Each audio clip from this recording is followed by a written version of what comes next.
suiting up and climbing up.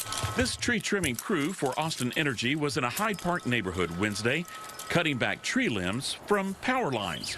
They're one of about 70 teams managed by Austin Energy's VP for Field Operations, Elton Richards. At the end of the year, we'll be up to 115 circuits trimmed to standard. That's out of 305 circuits that require some type of vegetation, and that could range anywhere from 9/10 of a mile up to 30 miles. The wrap-up is in response to this city audit issued last year. It showed that Austin Energy was behind on a goal to trim trees at least once on a 7-year cycle.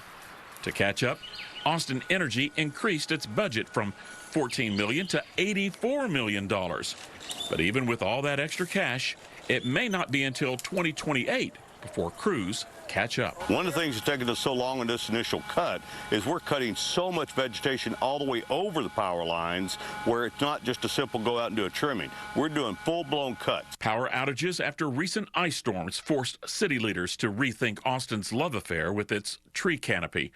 A choice between losing tree limbs or losing power is something residents like Kathy Young can no longer avoid. I'd like to see them protect the trees as much as they can. But if it's a tree that's in the back of a house, like this, cut it down. That's what I think. The simple solution, and possibly the more cost-effective solution, is clear-cutting all the vegetation within the 5-foot utility easement. But Austin Energy's not going to do that. Why?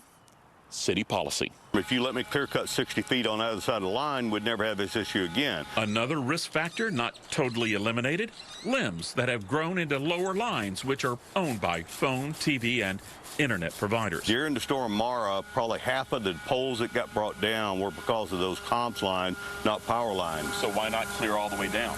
Who's going to pay for that? That's what it comes down to. Because you're talking about I'd have to spend double the time to trim for the comms lines as to spend for the power lines. And my job is the reliability of the customer, so that's where we're staying at. Austin Energy is taking a hardline approach to access. Residents who try to keep crews out of their backyards and away from their trees could end up in a dispute process similar to eminent domain. I think 2024 is going to be our baseline year to show what we can do with the crews that we have.